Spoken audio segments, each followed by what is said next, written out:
What's going on, guys? Ron Parita here from the Mac Brew, and I'm super excited to be back today with episode 2 of our iMovie tutorial series. If you guys haven't seen it yet, episode 1 is linked down below, which is where we created this beautiful yet very simple sequence. This might make a little more sense for episode 2 if you go check that out first. However, if you want to, we can dive right into this. This is essentially the clip that we have right now to start off with.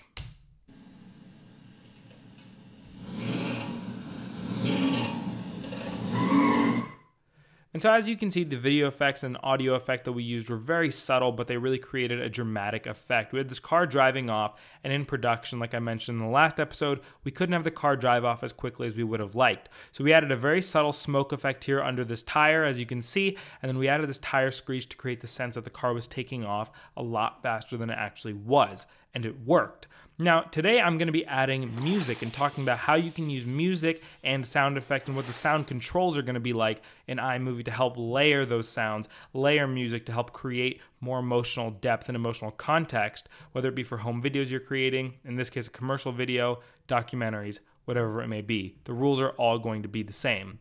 Now, the first step of adding music is obviously finding music, and this can be a challenge sometimes due to copyrights and royalties. However, I have a couple good resources for you guys today.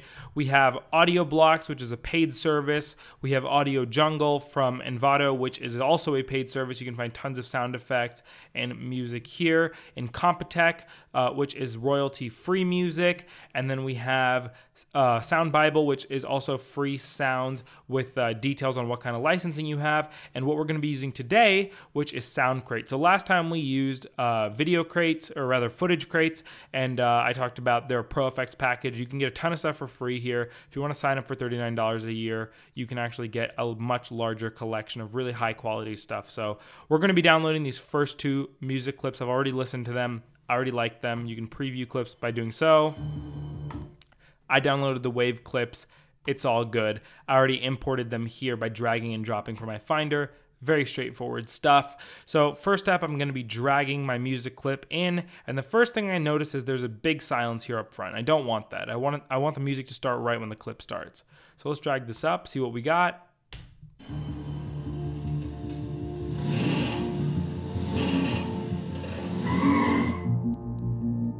And that's already pretty awesome. Now, we got lucky with this song being pretty well balanced for what we're trying to do.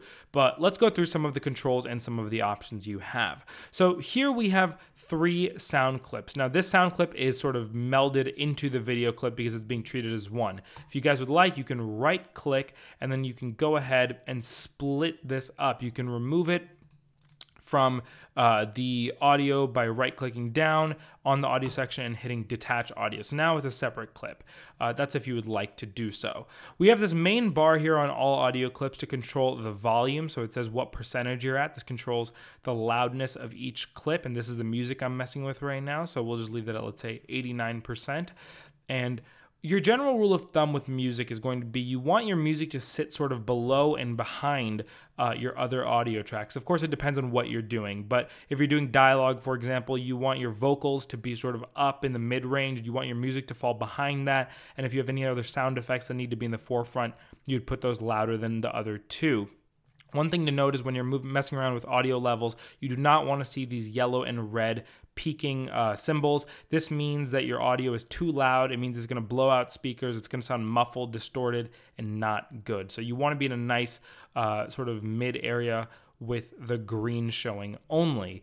Now, if you click on this clip, you can actually go in and get more finesse control up here in this control panel. We're gonna hit this little volume button.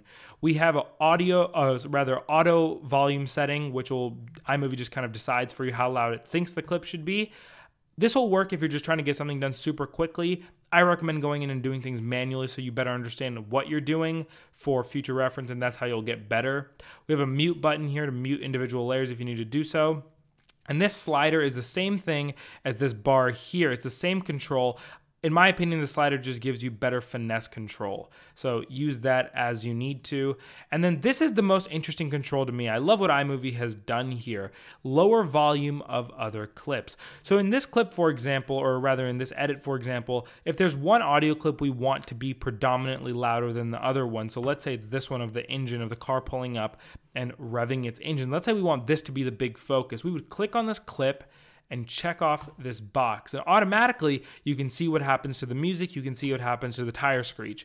They drop down, and this clip now becomes the prominent focus of the sort of soundscape that we have. Now, this is a great technique to use. In my opinion, iMovie is sometimes a little bit excessive, but this is a very pro effect, because if you notice with the music, it actually fades back in louder once these audio clips are gone. And that's something you'll see in a lot of movies. Actors will be talking, music will be soft, and then once they're done talking, the music will come in louder. So that's definitely an effect that you can use. Moving on with some more controls that we have one more tab here. We have noise reduction and equalizer. With noise reduction, we don't really need it in this situation because we have very good high quality audio clips. But if you do have footage that is noisy, you have wind noise, you have sizzling or whatever, maybe there's someone with a lawnmower in the background, you can just hit reduce background noise. iMovie does a pretty good job, but you can mess around with this slider to decide how much noise reduction you want. Again, we do not need to do it with our clips, but just for demonstration's sake, I'll show you what happens when you do take a good clip and use noise reduction. It completely messes it up.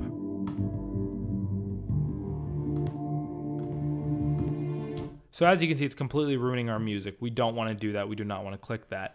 And last but most definitely not least is going to be your equalizer. This is essentially a sort of audio effect on top of your audio. So you have voice enhance, you have music enhance, you have loudness, you have hum reduction, you have all sorts of controls here, and they're all single click. And as you can see, some of them, and this is something to be wary of, will raise the volume of each clip to the point where it is peaking, not to where you can still have the effect. All you gotta do is go back to volume and then just reduce your audio until it's nice and level again where you like it.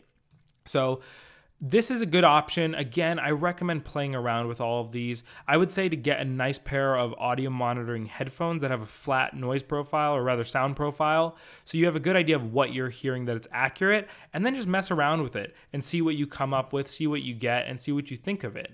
So those are really the basics on working with music in iMovie. It's very straightforward. There's essentially these two tabs really, and then the rest of it is up to your creativity. So this is what we ended up with. I'll go ahead and play it.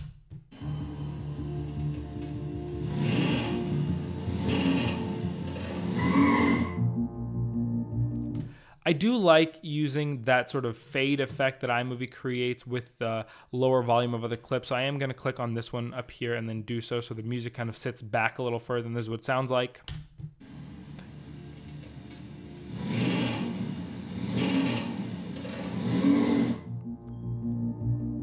And I like that. I like that a lot more. But again, a lot of this is personal preference and taste. And that's pretty much it for this video, guys.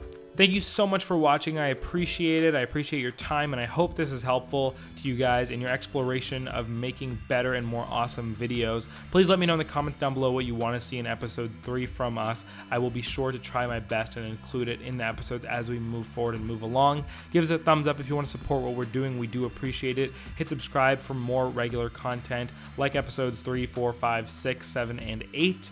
I will see you guys in the next one. Thank you again for watching. What's going on, guys? Ron Parita here from the Mac Brew, and I'm very excited to be speaking with you guys today. We're going to be teaching you guys how to do some basics in iMovie editing, and more importantly, how to use pre-keyed video effects to take your videos to the next level.